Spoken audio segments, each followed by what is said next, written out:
I know you're scared, you wanna hide away sometimes. I know you heard from everyone telling you lies. I bet you just wanna lose your mind. I know you heard. नमस्कार मंडळी, स्वागत आहे परत एका नवीन blog मध्ये। सध्या आपल्या ब्लॉगचे काही पार्ट चालू आहेत, न्यू सिरीज चालू आहे। ती सिरीज म्हणजे जर तुम्हाला व्लॉगर बनायचं असेल, स्पेशली डेली व्लॉगर बनायचं असेल किंवा मग दुसरा कुठलाही व्लॉगर बनायचा असेल, कंटेंट क्रिएट करायचं असेल तर त्यासाठी लागणाऱ्या गोष्टींची सध्या आपण चर्चा करतोय। तर याच्या अगोदर 3 पार्ट बनलेले आहेत। ज्यांनी कोणी 3 पार्ट बघितलेले नाहीत त्यांनी जाऊन चेक करा, चॅनलवर ऑलरेडी अवेलेबल आहेत। तर आज 4थ्या पार्ट मध्ये आपण चर्चा करणार आहोत कंटेंट कॅटेगरी। चला सगळ्यात अगोदर कंटेंट कॅटेगरी म्हणजे काय ते समजून घेऊ। कंटेंट कॅटेगरी म्हणजे एखादी आपण व्हिडिओ बनवतोय तो कुठल्या कॅटेगरीमध्ये बसतोय किंवा आपण जो कंटेंट बनवतोय तो कुठल्या कॅटेगरीमध्ये बसतोय हे म्हणजे गरजेचं आहे समजून घेणं। जोपर्यंत तुम्ही समजून घेणार नाही की तुमचा व्हिडिओ कुठल्या कॅटेगरीमध्ये बसतो तोपर्यंत तुम्हाला स्वतःलाच कळणार नाही की नेमकं आपल्याला बनवायचं काय काय असतं। जेव्हा केव्हा तुम्ही इंस्टाग्रामवरती रील पोस्ट करता किंवा यूट्यूबवरती तुम्ही ब्लॉग किंवा रील पोस्ट करता तेव्हा त्या ॲपला असं कळतं, म्हणजे त्याच्या अल्गोरिदमला असं कळतं की आपण कुठल्या कॅटेगरीमध्ये बसतोय। तर तुम्हाला सगळ्यात अगोदर कॅटेगरी चूज करणं जरुरी आहे। असं नाही की तुम्ही सगळ्या गोष्टींची खिचडी बनवा। कॅटेगरी वेगवेगळ्या टाईपच्या आहेत, डान्स आहे, लिपसिंग आहे, लाईफस्टाईल, कुकिंग। आता काही जण रायडिंगचे ब्लॉग्स बनवतात, काही जण क्लिनिंगचे बनवतात, काही पॅरेंट्स आहेत ते पॅरेंटिंगशी रिलेटेड ब्लॉग्स बनवतात, रील्स बनवतात। तर आता हे वेगवेगळ्या कॅटेगरी आहेत। तर तुम्हाला सगळ्यात अगोदर चूज करायचं आहे की तुम्हाला नेमकं कुठल्या प्रकारच्या कॅटेगरीमध्ये बसायचं आहे आणि त्याच्याशी रिलेटेड सेम तसेच ब्लॉग तुम्हाला बनवायचे आहेत। असं नाही की पहिल्या दिवशी तुम्ही व्लॉग टाकलाय, दुसऱ्या दिवशी तुम्ही त्याच व्लॉगमध्ये कुकिंग करता वेळेसचा पूर्ण व्हिडिओ कुकिंगचा टाकलाय किंवा तिसऱ्या दिवशी तुम्ही एखादं गाणं टाकलंय, मस्त मेकअप वगैरे केलाय, साडी घातली म्हणून मग एखादा लिपसिंगचा व्हिडिओ टाकलाय, मग एखाद्या दिवशी कुठेतरी ट्रॅव्हलिंगला गेले। असं चालणार नाही। तुम्हाला तुमच्या कॅटेगरीमध्ये बसणाऱ्याशीच रिलेटेड ब्लॉग टाका। अशाने काय होतं, इंस्टाग्राम, युट्यूबला, फेसबुकला कळतं की आपण कुठल्या कॅटेगरीमध्ये बसतोय। आता कळल्यामुळं काय होतं, इंस्टाग्राम काय करतं की सपोज आता मी कुकिंग सपोज आपण इझी घेऊ, कुकिंग चॅनल आहे सपोज माझं, आणि जी लोक कुकिंगचे व्हिडिओ रेग्युलरली बघतात, कुकिंग करायला त्यांना आवडतं, तर नवीन नवीन डिश शिकायला आवडतात, तर ते काय करतात त्या लोकांपर्यंत आपला व्हिडिओ पोहोचवतात। मग आता आपण पहिल्या दिवशी कुकिंग टाकलीये, मग तिसऱ्या चौथ्या दिवशी आपण काय केलं, एखादा डान्स व्हिडिओ टाकला की असं वाटलं की चला आज डान्स करून दाखवूया। पण तसं नसतं, आपले व्हिडिओ कुकिंगवाल्या लोकांपर्यंत पोहोचतात। तेवढ्यात जर आपण डान्सचा व्हिडिओ टाकला तर कुकिंग व्हिडिओ पाहणारे जे लोक आहेत ते डान्सचा व्हिडिओ नाही पाहत, त्यांना त्याच्यामध्ये रसच नसतं, ते स्किप करतात। आणि जेव्हा ते लोक तुमचा व्हिडिओ स्किप करतात तेव्हा काय होतं, तुमची रीच हळूहळू कमी व्हायला लागते। त्यामुळे तुमचा जो व्हिडिओ आहे तो योग्य माणसापर्यंत पोहोचणं खूप गरजेचं आहे। आणि योग्य माणसापर्यंत पोहोचायला फक्त इंस्टाग्राम आणि हे जे काही सोशल मीडिया ॲप आहेत हेच हेल्प करतात। आणि हे कसे हेल्प करतात हे अगोदर त्यांना समजून घ्यावं लागेल की आपण कुठल्या कॅटेगरीमध्ये बसतोय। त्यांना समजून सांगायची जिम्मेदारी आपली आहे।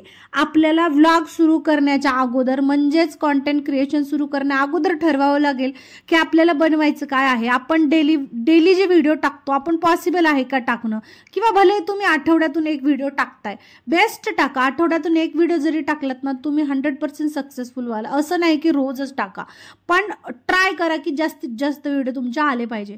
पण जे काही तुम्ही व्हिडिओ बनवतायत त्याच्यामध्ये तुम्हाला आधी ठरवावं लागेल की तुम्हाला काय बनवायचंय। तुम्ही ठरवल्याच्या नंतर मगच इंस्टाग्रामला कळेल की तुम्ही कुठल्या कॅटेगरीमध्ये बसताय, आणि इंस्टाग्राम काय करतं, बरोबर आपला व्हिडिओ त्या लोकांपर्यंत पोहोचतो। आणि ज्या लोकांना ऑलरेडी हा वाला कॉन्टेंट आवडतो ते लोक थोडंफार का होईना बघतात। जेव्हा ते बघतात तेव्हा आपली रीच वाढते, आणि जर तो व्हिडिओ चुकीच्या माणसापर्यंत पोहोचला तर ऑब्व्हियसली सत्यानाश म्हणजे सत्यानाश। त्यामुळे व्हिडिओ किंवा मग ब्लॉगर बनण्याच्या अगोदर कंटेंट ठरवा, विचारपूर्वक कंटेंट ठरवा।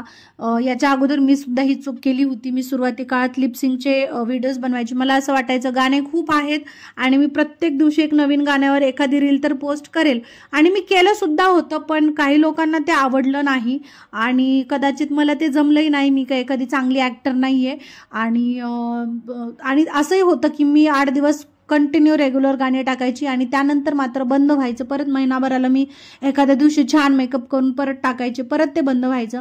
तर नंतर मी काय केलं, चॅनल बंद केलं आणि जेव्हा मी नवीन सुरुवात केली ना तेव्हा मी डायरेक्ट किचनचे ब्लॉग्स टाकायला सुरुवात केले.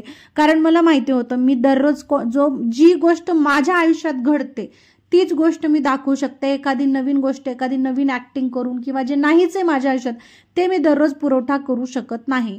मी ॲक्टर नाही किंवा एखादा अशी कोणी ती कलाकार नाही की मी दररोज ॲक्टिंग करून दाखवेल, नाही. जे गोष्ट माझ्या आयुष्यात घडते तीच गोष्ट मी दररोज तुमच्यापर्यंत पोहोचू शकेल हे मला माहिती होतं. त्यामुळे मी लाईफस्टाईल रिलेटेड ब्लॉग बनवणं सुरू केलं. आता याच्यात सुद्धा लोक खूप छान ब्लॉग बनवत आहेत, थोडंसं प्लॅनिंग प्लॉटिंग करून बनवत आहेत, पण मला तितका वेळ नाही. त्यामुळे डायरेक्ट मी रॉ व्हिडिओ टाकते. हां, थोडंसं क्वालिटीकडे, स्टॅबिलिटीकडे किंवा मग व्यवस्थित थोड्याफार गोष्टी मी करते. म्हणजे असं नाही की दररोज त्याच गोष्टी माझ्या आयुष्यात घडतात. कधी कधी मी एंटरटेनमेंट व्हावे, माझी जी पब्लिक आहे त्याच्यामुळे एखादी नवीन गोष्ट काहीतरी ट्राय करते की थोडंसं एंटरटेनमेंट पद्धतीने त्यांना वाटेल, थोडंसं एंटरटेन होतील ते. सो असं नाही की एकदमच रॉ व्हिडिओ असतात. एखादी गोष्ट करते त्यांच्यासाठी. आता समजा प्लांटिंगचे व्हिडिओज म्हणा किंवा दुसरं काहीतरी त्यांना माहिती द्यावी असं मी विचार करून करते. पण नॉर्मली माझे व्हिडिओ आहेत ते रॉ असतात आणि ते रियालिटी रिलेटेडच. तुम्हाला डान्स निवडायचे, लिपसिंग, लाईफस्टाईल, कुकिंग निवडायची आहे ना तर तुम्ही ते दररोज पुरवठा करू शकाल याची तुम्हाला जाणीव असली पाहिजे आणि तुम्ही केलात तरच त्याच्यात काही फायदा आहे. नाही तर असं नाही की 2 दिवस हे केलं, 2 दिवस ते केलं, सगळ्या गोष्टींची खिचडी केली ना तर इंस्टाग्राम कन्फ्यूज होऊन जातं आणि इंस्टाग्रामला शेवटपर्यंत कळतच नाही की तुम्ही नेमकं काय बनवताय. त्यामुळे सुरुवातच जर तुम्ही चांगली केली ना तर चांगले ब्लॉगर बनायला जास्त दिवस लागणार नाहीत. आणि काय होतं, मिक्स केल्यामुळं काय होतं, ते इंस्टाग्रामला वेळ लागेल आणि मग इंस्टाग्रामला वेळ लागल्यामुळे लोकांपर्यंत पोहोचायला वेळ लागेल आणि एकदा जर चॅनल खाली आलं तर त्याला वर जाण्यासाठी खूप सारे टाइम लागतो, म्हणजे अगदी वर्ष 2 वर्ष लागतात. आजच्या ब्लॉगमध्ये एकच पॉईंट होता, तो पॉईंट व्यवस्थित लक्षात घ्या आणि व्यवस्थित बसून विचार करून कॉन्टेंट ठरवा आणि सगळ्या गोष्टींची तयारी झाली तेव्हाच सोशल मीडियावर एंट्री मारा. अदरवाईज तुमचा खूप सारा टाईम वेस्ट जाईल आणि तुमचा टाईम वेस्ट जाऊ नये आणि सगळ्यांनाच पुढं जाता यावं याच हेतूने मी हे व्लॉग्स बनवते. ही माझी कॉन्टेंट कॅटेगरी नाही आहे, तरीसुद्धा मला माहिती आहे माझे व्लॉग्स खाली जाणार, रीच कमी होणार, तरीसुद्धा मी तुमच्यासाठी बनवते. ज्या कोणी लोकांनी मला DM केले होते त्यांच्यासाठी स्पेशली. तर येतच आहात तर पूर्ण तयारीनिशी या. माझा ब्लॉग आवडला असेल तर लाईक करा, कमेंट करायला विसरू नका. काही क्वेश्चन असतील तर नक्की कमेंट करा, मी ते सगळे क्वेश्चन घेईन. आणि माझ्या चॅनलला सबस्क्राईब करायला विसरू नका. अजून अशी चांगली चांगली माहिती मी तुम्हाला देत जाईन. चला, आजचा ब्लॉग आवडला असेल लाईक करा. भेटूया उद्याच्या ब्लॉगमध्ये एका नवीन टॉपिक सोबत. Thank you for watching. बाय.